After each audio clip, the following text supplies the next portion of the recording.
Hello friends, ഈ ഒരു സെക്ഷനിൽ നമ്മൾ ചെയ്യാൻ പോകുന്നത് എങ്ങനെയാണ് മൈക്രോസോഫ്റ്റിൻ്റെ സർവർ ഓപ്പറേറ്റിംഗ് സിസ്റ്റം ഡൗൺലോഡ് ചെയ്യുക എന്നതാണ്. ISO ഇമേജാണ് നമ്മൾ ഡൗൺലോഡ് ചെയ്യാൻ പോകുന്നത്. ഡൗൺലോഡ് ലിങ്ക് ഇവിടെ അവൈലബിൾ ആണ്. ഈ ലിങ്ക് ഞാൻ ഡിസ്ക്രിപ്ഷനിൽ ഇട്ടിട്ടുണ്ട്. ഓക്കെ, നമുക്ക് ഈ ലിങ്കിലേക്ക് പോവാം.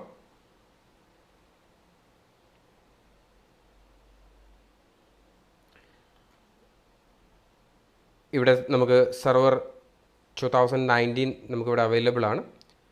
ISO ഇമേജ് സെലക്ട് ചെയ്യാം, കണ്ടിന്യൂ ചെയ്യാം. ഓക്കെ, വേറെയും ഓപ്പറേറ്റിംഗ് സിസ്റ്റങ്ങൾ നമുക്ക് ഇവിടെ തന്നെ ഈ ഒരു ഡൗൺലോഡ് സെൻറ്ററിൽ തന്നെ നമുക്ക് അവൈലബിൾ ആണ്. നമ്മളിപ്പോൾ ചെയ്യാൻ പോകുന്നത് സർവർ 2019 ആണ് ചെയ്യാൻ പോകുന്നത്. ജസ്റ്റ് ISO ഒന്ന് സെലക്ട് ചെയ്തു, കണ്ടിന്യൂ. ഓക്കെ, ഞാനിവിടെ എൻ്റെ പേഴ്സണൽ ഡീറ്റെയിൽസുകളെല്ലാം ഫില്ല് ചെയ്ത് കഴിഞ്ഞു. Just continue. ഇവിടെ നമുക്ക് ഡൗൺലോഡ് സെലക്ട് ചെയ്ത് കൊടുക്കണം. ഏതാണ് നമുക്ക് ഏത് ലാംഗ്വേജ് ആണെന്നുള്ളത് ഡൗൺലോഡ് ചെയ്യേണ്ട OSൻ്റെ ലാംഗ്വേജ് നമുക്ക് ഇവിടെ സെലക്ട് ചെയ്ത് കൊടുക്കണം. ഞാൻ ഇംഗ്ലീഷ് സെലക്ട് ചെയ്തു, ഡൗൺലോഡ്.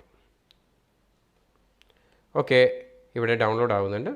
ഈ ഒരു ഫയൽ 4.9 GB സൈസുള്ള ഒരു ഫയലാണ്. ഡൗൺലോഡ് ചെയ്ത് കഴിയുന്നവരെ നമുക്ക് വെയിറ്റ് ചെയ്യാം. Okay, thank you.